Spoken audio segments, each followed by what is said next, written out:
All right, so can everyone see my slide okay? Perfect. All right, so welcome. This session is presented by the NENA Narratives Hub, which has been around for a couple of years now. And as well as myself, I'm Chris Riedy. I'm a Professor of Sustainability Transformations at the Institute for Sustainable Futures at UTS, and one of the co-leads for the Narratives Hub. And I have at least a couple of other NENA Narrative Hub members here. We've got Simon Kerr and JP, who'll be chiming in for parts of this session. So welcome to both of you. And I could see other NENA Narratives Hub members in the audience as well. So great to see you here. I'm coming to you today from Darawal country, which is the southern part, well, south of Sydney, the parts of Sydney south of the Georges River, and then down into the Illawarra. And personally, I'm in Thirroul, just to the north of Wollongong. But I want to acknowledge and pay my respects to all the Indigenous people and the Indigenous elders on the different lands that we're meeting on today, who of course have been the storytellers of this land for generations. And our narratives as we move forward in this country simply must be built on and nourishing the Indigenous narratives that have storied this land for so long. So what are narratives, and why do we think they matter for NENA's work, and why did we think it was important to set up a narratives hub to talk about this kind of thing? Well, I've just been starting to read a book because it only just came out a couple of weeks ago by a New Zealand author and slam poet, Alina Siegfried. And it's so far it's been really good. And she is exploring the role of stories and narratives in unfolding different futures. And I thought she put it really well, that narratives are a system or collection of related stories that are inherently felt or understood to be true. And at the root of cultural change is changing the wide-reaching narratives that underpin our understanding of the way things are. So in the conference so far, we've heard lots of narratives. We've heard a lot about entrenched capitalist narratives. We've heard about alternative emerging narratives. And our argument in the NENA Narratives Hub is that the kind of transformation that we're seeking towards a wellbeing economy is, sure, there's transformations in technology and in the way that economies work and in institutions, but it's also a cultural change, and it's a change in the kind of stories that we tell. So how can we get a little bit deliberate, a little bit purposeful about that process of narrative change, of cultural change? What are the kind of stories that are going to grab hold, that are going to become the new understanding of the way things are, the new sense of what's normal? So we're immersed in a narrative landscape that stimulates our imaginations, guides and influences our behaviour, shapes our ideas of what is possible, and governs our perceptions of normality. Pretty much what I was just saying. And some of the work I've been doing in my more academic work is looking at the nature of these different discourses or narratives. What's the sort of prevailing way that things are in story, what we could call a neoliberal capitalist discourse? All of the sort of little boxes you see up there would be very familiar, the kind of core ideas of the narrative of neoliberal capitalism. So growth in GDP, individualism, competition, we're all separate from each other, we're separate from nature, all those kind of ideas that you know well. And what I've been looking at in that work is looking across many different alternative discourses: sustainability, wellbeing economics, global ethics, even sort of things like solar punk and more sort of creative visions of the future. And what are the ideas that you see across all of that kind of work? And there's a lot of common ground. There's also a lot of contestation. It's not there is no synthesis of this that becomes a single narrative or discourse to take us forward. And I'm not sure that that's what we want anyway. We really need plurality and diversity of narratives. But the kind of ideas that you do see a lot are seeing the world as a series of complex nested systems, focusing on relationships and networks, a sense of cooperation and entanglement with each other rather than competition with each other, ideas of sustainability and regeneration, and a real different set of goals about human dignity, prosperity, well-being, about social and economic justice, and an idea of participation in how all these decisions are made, all of which would be supported by new values coming to the fore in how we relate to each other and to the planet. So if we're going to build a narrative that can support a wellbeing economy, we need to be telling new stories over and over in lots of creative forms. There's no easy way to build a new narrative. It's a lot of iterative storytelling, getting ideas out there until things start to take hold and gather some momentum. And so what we want to talk today about an idea that we've had in the NENA Narratives Hub of a NENA Narratives Festival, which we've now conceiving as something that would run right through to the next conference, of gathering narratives from our community, from our network, about how they see the future and what it would be like to live in a wellbeing economy. And we'll talk more at the end about how that's going to work. But before we do that, I'm going to hand over to JP to run us through a little bit of a storytelling exercise to get us into the mood. Over to you, JP. And I might stop sharing so that we can actually see each other. Yeah, that would be great. Okay, wonderful. And how many people are we? We're one screen, so we can do this together. Hi, everyone. So we want this Narratives Festival to be as engaging as possible. It's so crucial that we shift our narratives in the direction that Chris is just beautifully, and again, gorgeous slides, Chris, they're just beautiful, thank you. In that direction. So the idea behind this exercise, we're just going to have a play now, is to build our imagination muscles, but also in an emergent fashion and a spontaneous fashion. So what I'd like to do is a quick round. Let's see, there's 16 of us, so we could probably get one line in each. And this is a game, this is a narrative game called Yes and. So we're going to envision just for a moment. So just for a moment, close your eyes or soften your gaze and go in for a second and inhabit the future you want. You want for us, you want for the planet. And just breathe it in, but place yourself in that future. And how this game is going to work is I'll begin and I'll say one line and I'll hand it to the next person. I'll name them. And so everyone pass it on. And you'll begin your sentence with yes and. So the idea is to simply add to the story with one line. And hopefully we can get around this in the next few minutes.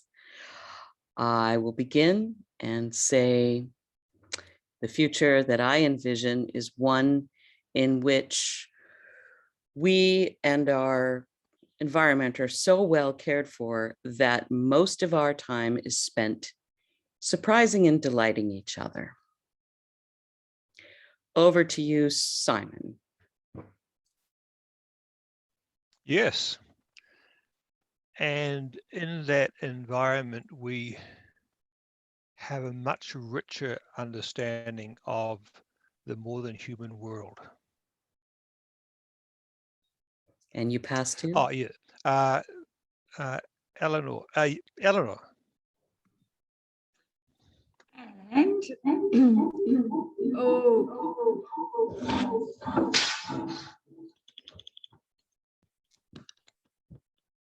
because I'm in person, it was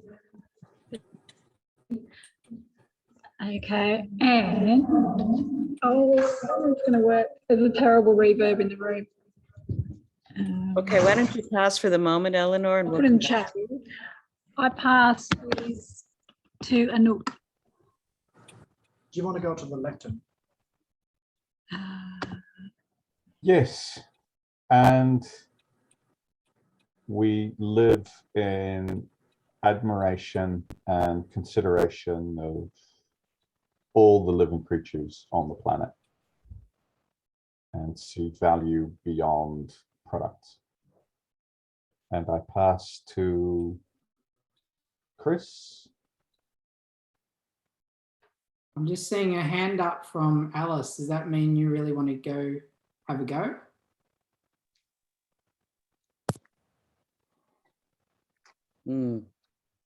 Not sure if that was done on purpose. So I'm going to say yes, and we have found a way to honour the Indigenous wisdom and narratives that have lived in this land for generations. And I will pass to Stephen. Yes, and we don't spend all our time endlessly doing things. We have time to be. Richard.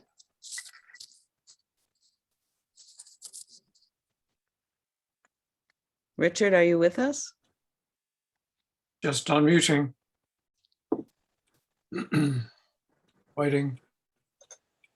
Anyway, yes, and vibrantly alive and connected to our environment, which is behind me, past, present, and future. Pass on to, I can see Alice on my screen. That's about it. Pass on to Alice. No one there. Maybe I'll go the other way. Who else is there? Alison? Great. Yeah, I think mine is also that we basically have an earth first approach to everything we do so that we don't destroy any more of it and that we regenerate it. And you pass to? Oh, she's driving. Did you hear that? Yes, just wondering who you're passing to. Oh, sorry. And I am stopped. Priya? Priya. Supriya. Supriya. Yeah. Supriya mentioned in the chat that she's in the room. So she can't. Yes, Okay. and everything she uses gets recycled, recreated, and reused. Beautiful. Thank you, Supriya. Okay, then I'll do the passing here. So how about Scotty? G'day. Yes, and our needs are met through commons, which we have reclaimed from the extractive system. Passing on to Michelle. Thanks, Scotty. Yes, and our time is spent enjoying the deep work that is caring for country, people, culture, and each other, and that our work is not spent in hourless, pointless things that just vacuum up empty space in our lives and our brains. Just checking. Scott, do you want to do a yes and? No? Okay.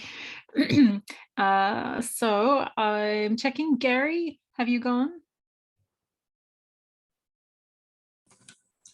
I'm seeing sustainable sort of ecosystems, you know, caring for country. Beautiful. You want to pass on, Gary? Who's next? How about Carrie? That sounds good. Thank you. Yeah, yes, and that we come together as a part of, not apart from, one living system. And I pass to John.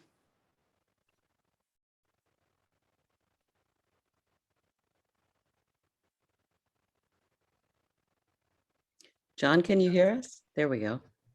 Yes, there we are. I'll turn that off. I have been attending to my mushroom farm. So people talk about mycelium, I actually do it. But yes, and we can see a magnificent starscape above, and our children can catch tadpoles at the local creek.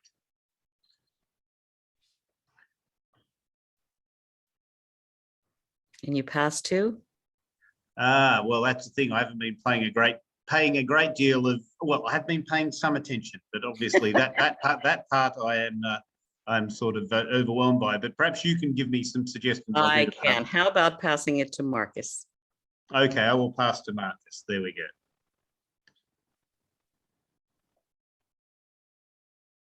If it is Marcus, might be somebody in the room. Oh, okay. Perhaps not Marcus. How about, who hasn't gone? Richard.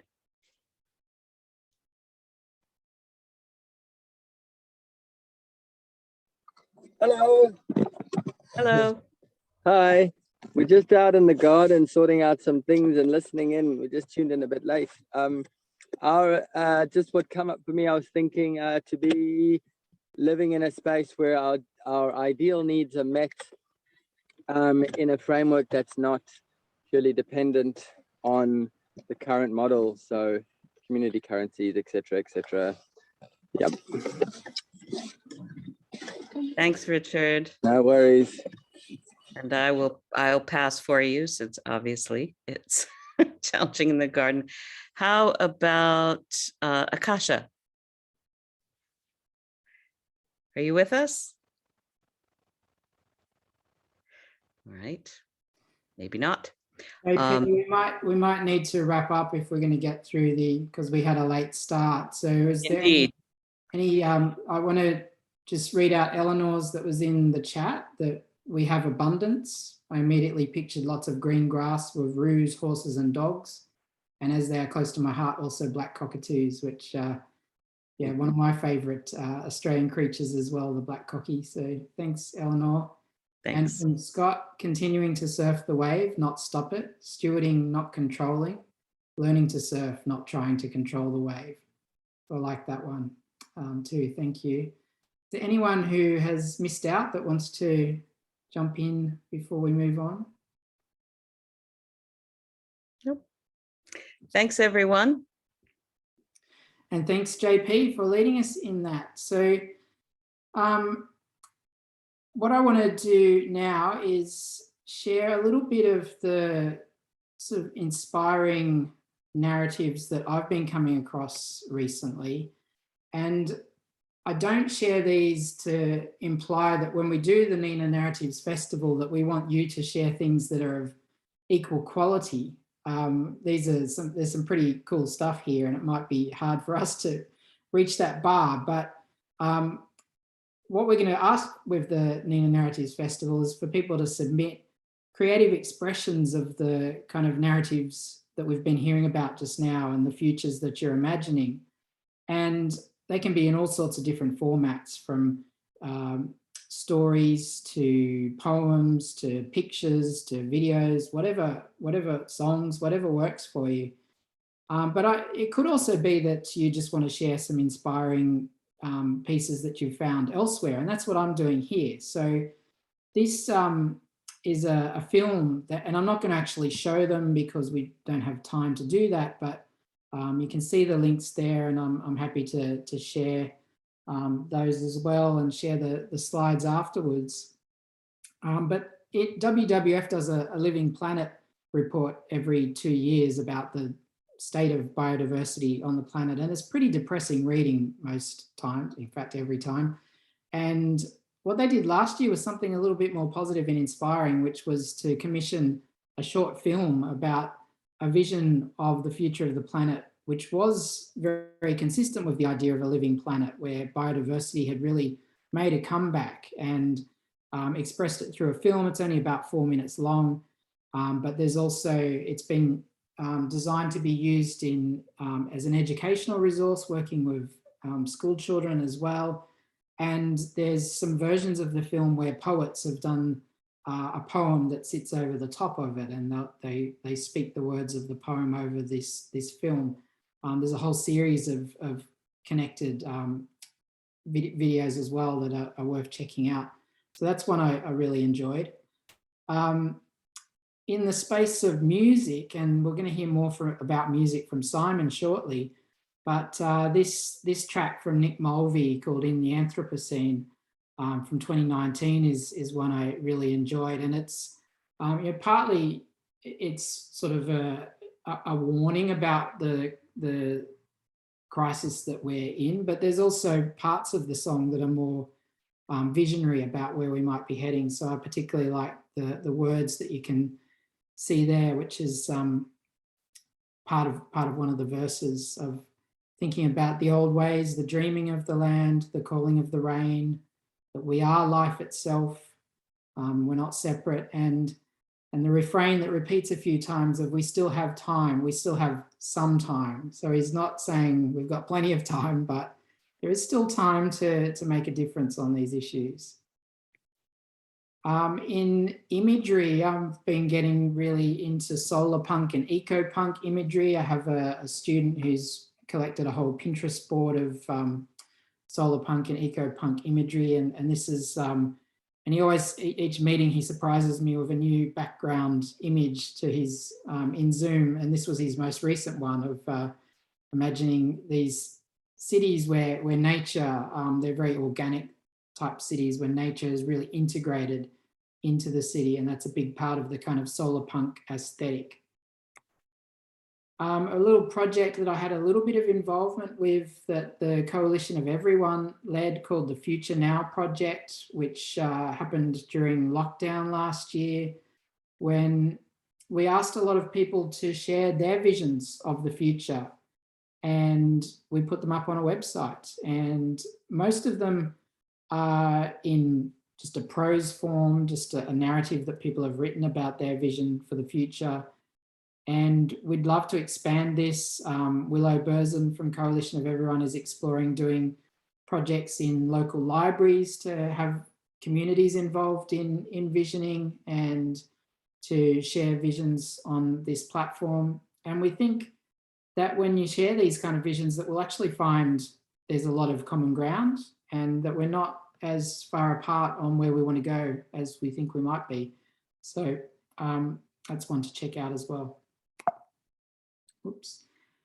One of my colleagues, Claire Marshall, who's part of the NENA network as well, and Mel Rumble, have developed the wonderful Museum of Futures, which is a series of objects from the future, as if they've been transported back in time. And they're, so I guess it's almost a form of sculpture, but imagining different futures and commemorating things that had happened in the past to give us a different sense of what the future could be. And a lot of them, there's some that are warning about possible dystopian futures, but there's others that are more hopeful and give us a sense of what might be possible.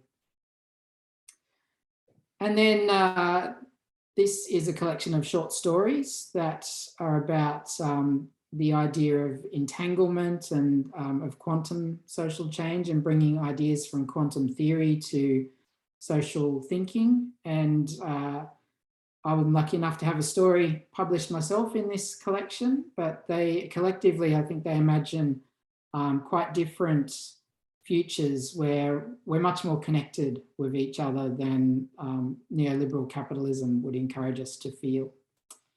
So those are a few things that have inspired me, but now I'm going to hand over to Simon with a musical example. Simon. Hi everybody, I'm coming from Wurundjeri country down in the Great Socialist Republic of Brunswick in Melbourne. I've got a project which I've been running for a few years with my band called Music for a Warming World.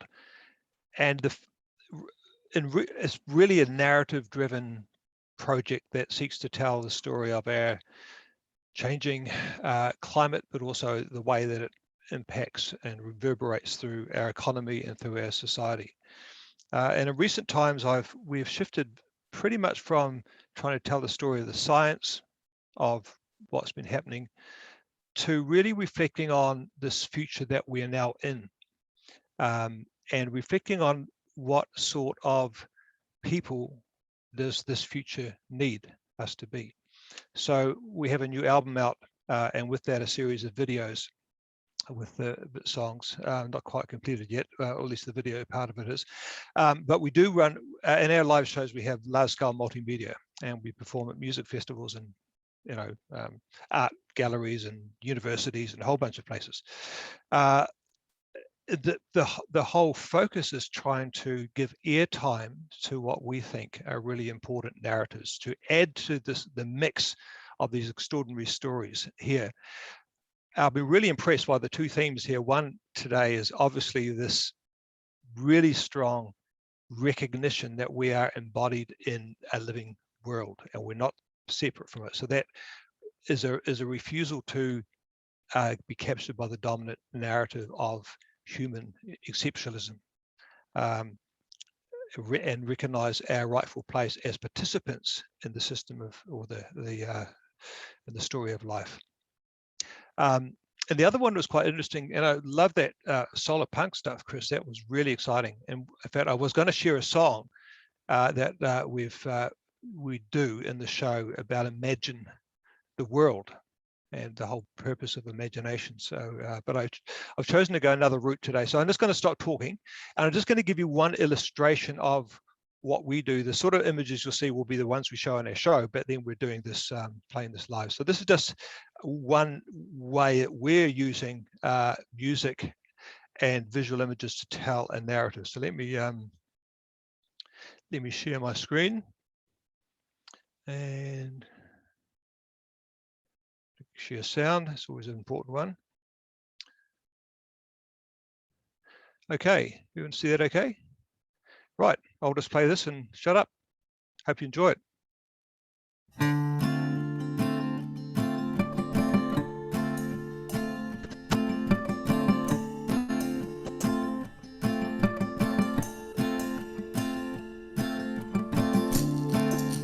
Today, we're eating the world. May sound absurd, maybe I misheard.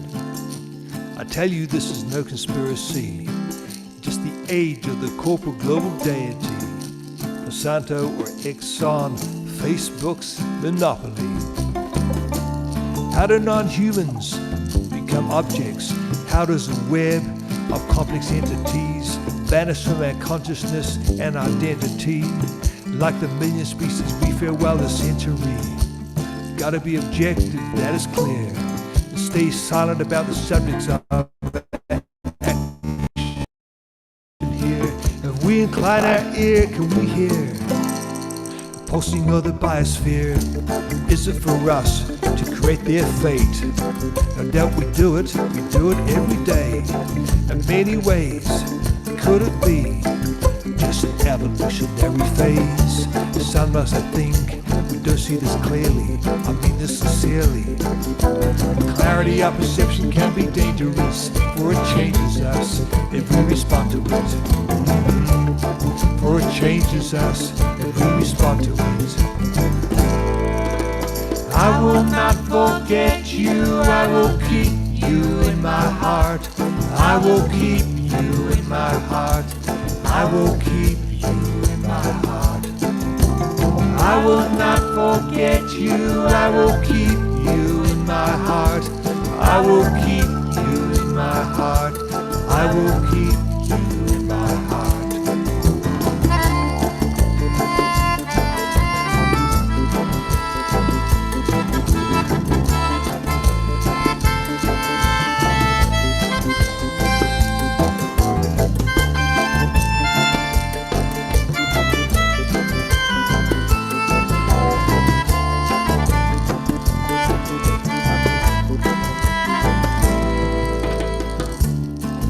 there's a price we pay for blindness. Seeing only what we wish can debilitate kindness. Humans are powerful, we're now a geological force to be reckoned with. But that don't go too well if we don't recognize the limitations of power force. Blindly seeing the earth as just a resource, forgetting its relationship, of course. It's taken us millions of years to emerge on this earth. We're the product of time and chance, the tangled of processes deeper than we can observe. The insight is a learning curve. Wisdom. Wisdom is the child of humility and only stupidity, things that we can force the issue without kindness to guide us there. Without kindness to guide us there. I will not forget you, I will keep you in my heart. I will keep you in my heart. I will keep you in my heart. I will not forget you, I will keep you in my heart.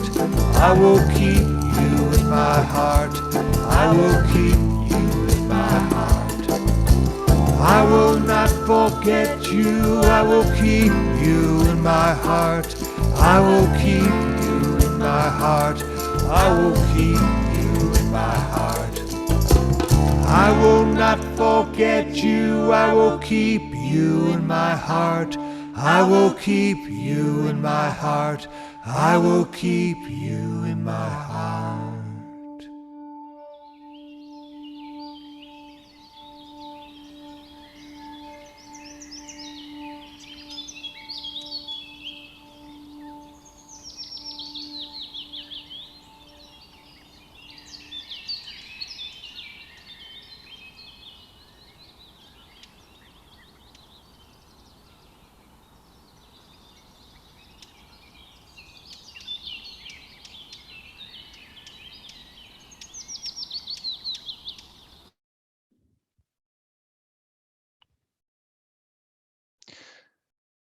Okay, so am I back? I think I'm back. Okay, so that's just we do quite a lot of different types of stuff, but obviously that's about that art of remembering the more than human world, which I don't think any of us have a problem with here. So that's all I wanted to share today. But we do, we do stuff about renewable energy, about eating more vegetables, and a whole bunch of quite fun stuff. So it's just one way we can tell these narratives. Chris, all yours. Thanks so much, Simon. That was breathtaking. The shot of up the tree trunk really got me. It was like, wow, that's just immense. And I imagine, it'd be something different for everybody, what struck them most about that piece. And that's kind of what we're about with this narrative festival. So I'm going to launch into the last bit that's about how the festival will work, and then we'll maybe have a few minutes for discussion at the end. We did hope for quite a bit more, but because of the late start, we've lost that a little bit. So what we were going to discuss was about what you think a narrative is and what narratives inspire you, and we'll come back to that if there's any time at all. But what is this idea of the NENA Narratives Festival? So I've kind of hinted at it already, but what we're looking for is for you to submit creative expressions of wellbeing economy narratives. And I've just given my email address for now. We'll probably come up with something a little bit better than that. We'll probably put a page up on the NENA website is what I'm hoping to do, but we just couldn't get that up before the conference went live. And there's a series of prompt questions to help you with this. So what would a world of a wellbeing economy look like? What would it feel like to live in that world? What would we value in such a world? What are my personal and shared responsibilities in a wellbeing economy? And how can we contribute to the emergence and maintenance of a wellbeing economy? So the idea is really to kind of do what JP was running us through before, closing your eyes, imagining yourself in a future where a well-being economy is a reality. And what does that look like? And to express that in creative forms, and they can take any kind of form that you want. I've listed out a whole bunch of ideas there. And we're not looking for, it's not a competition. It's not about, often when I ask people to do this kind of thing, they say, like, I often run people through a visualization of the future and ask them to draw the future that they imagined. And they say, oh, I'm not an artist, I can't draw. And that doesn't matter. You can, it's accessing a different part of your brain is what this is about, and trying to express the emotions that you feel when you're in an imagined future space. And it doesn't have to be beautiful. It's whatever you can come up with. We're after diversity from across NENA and beyond. But of course, if you're really stuck and you don't feel you can do something yourself, or you want to do both, you can also submit work by others that inspires you. Just to give you some examples, that it doesn't have to be an amazing, beautiful artwork. These are some of the kind of things that I get back when I ask people to draw their visions of the future. And the artistic merit of these is quite variable. I mean, I think the one on the top left is pretty good. The one down in the middle on the bottom, that's the kind of thing I would draw. You can tell what's there.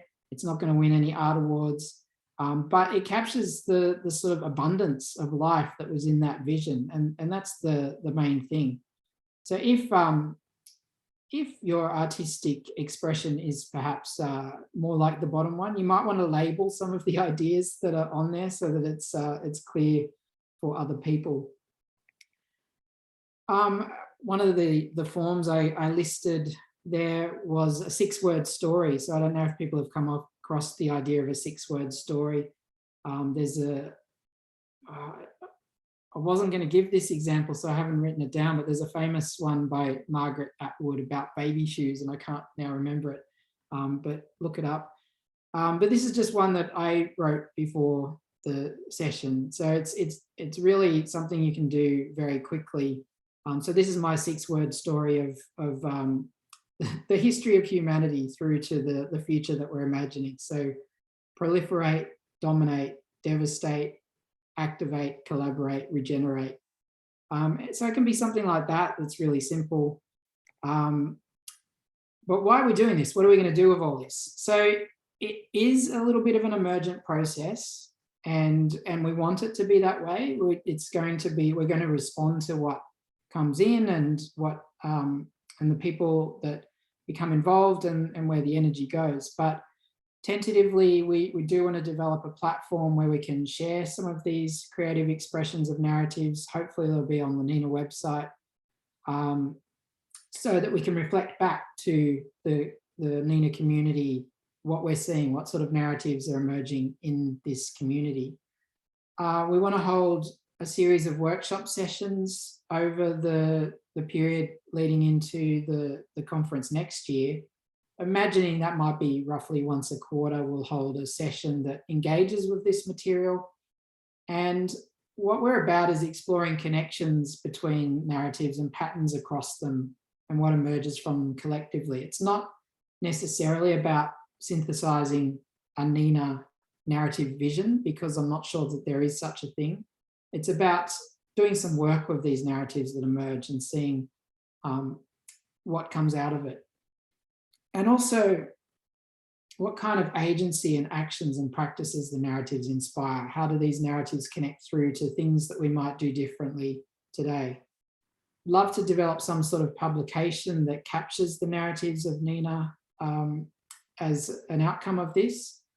But we really welcome anyone who wants to shape the process and turn it into something that would be exciting for them. So if that's something that's interesting to you, please do join us in the NENA Narratives Hub. There'll be regular invitations to do so as part of the NENA newsletter. And if you want to make sure you get invited into the hub and you're not in there already on the list, then please drop your email address into the chat or email me afterwards and we'll make sure you get an invite to our next meeting. So that is the idea, and we've only got 4 minutes left. So I would love to spend those last 4 minutes opening it up for discussion. Do you have ideas about what creative visions of the future are for you, inspiring narratives that you've come across that you would love to share? Obviously, we won't have time for many of them, but anyone who wants to jump in, please go for it. I have a bit of a thought. Sorry, Stephen Liara speaking. Yeah, about two different kinds of narratives, like a narrative that is about the vision for the future compared with a narrative that talks about the transition process. So like in the circular economy space, there's that narrative of from linear to circular. And we could talk about from extractive to regenerative, from silos to systems, from centralized to distributed.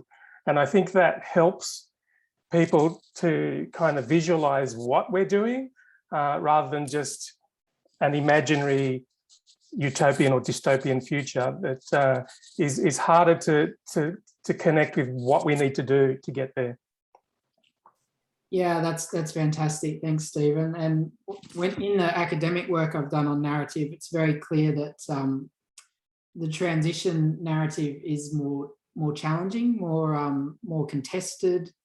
It's where there's, yeah, we can fairly easily imagine where we want to get to and reach some common ground on that, but how to get there, that's the tough stuff. So I think that's a really important distinction to make. Thank you. Anyone else in our last couple of minutes? Yeah, hi, it's Alison here. I'm back at home now, not in the car. Hi. Hi. I was just thinking that, you know, what I notice is maybe we need lots of little narrative kind of lines. For example, you know, explanations as to perhaps how trees govern rain or something like that, you know, so that just part of, I guess, the whole what's happening in the physical world story as well, and just developing those kind of explanations for people that can then be put out there to say, okay, this is actually how things work and this is why we want to keep the trees, you know, like that kind of thing. You know, just from, you know, a lot of different little kind of stories as well as major narratives. Yeah, maybe we could think of those as micro narratives. I'm not sure, but I like that. And one of the things that Michelle Maloney is really keen on, and she's my co-lead of the Narratives Hub, is trying to get some simple messaging together that the NENA network can use to when trying to communicate these ideas of a wellbeing economy more broadly. And we heard about the challenges of doing that in the mainstream media this morning, but if we can find some of those kind of lines that you're talking about that do start to resonate, then perhaps we can collect those on the platform for people. Chris, we got a question here in the audience. Is that okay? It is. It's 3 o'clock, so I don't want to go much beyond that, but let's take that one before we close. Hello. Hey, Chris. Thank you. My name's Liz. Just elaborating on from what Alison was saying, I also wonder around the narratives intergenerationally. I do a lot of education with children, and I think that that aspect would be really valuable to add to these lines. I think that's probably not only around the physical world, not only around that transition, because they're in the thick of things. The idea of stuff needing to transition for a 10-year-old is really different to what it is for a 50-year-old. And I think that they're valuable stories that we might want to take consideration as well. Thanks so much. Great comment. And yeah, I agree. And I think there's a lot of variation across generations in narratives as well, which could be something that we end up tracking in what comes in. So I should close it there in making sure we leave time for Sue, who is coming next with her session. So thanks so much, everybody, for coming along. I'm sorry it was a little bit compressed, but I think we got through the main things, and the NENA Narratives Festival will be ongoing. So there'll be lots of opportunities to engage with this over the year ahead before the next conference. And particular thanks to Simon and JP as my narrative co-conspirators for their parts of this as well, and all of the Hub for inspiring these ideas. Thanks, everyone. Can I just jump in and say thank you, Chris? And before you jump off, could you make myself host again? Given the technical difficulties we had at the beginning, I'd be grateful. Thank you so much. And cheers to all of you in the Narratives Hub for having such a fantastic session, despite our 10-minute delay getting started due to the collapse of some internal Zoom link. So now is just a minute or two if you would like to stretch and jump. If you want to jump off and go to another session, please do, but give it a minute or two. It's taking a little time to shuffle between different hosts and different rooms. If you're staying on, please do. We're just going to turn the recording off in a minute, and then we'll kick it on again when we're starting up. So again, thank you, Chris, Simon, JP, you guys are awesome. I've enjoyed being part of the NENA Narratives Hub. I'm sorry I missed the session, but yeah, look forward to more. See you all soon, and I'll turn the recording off now. Thanks, everybody.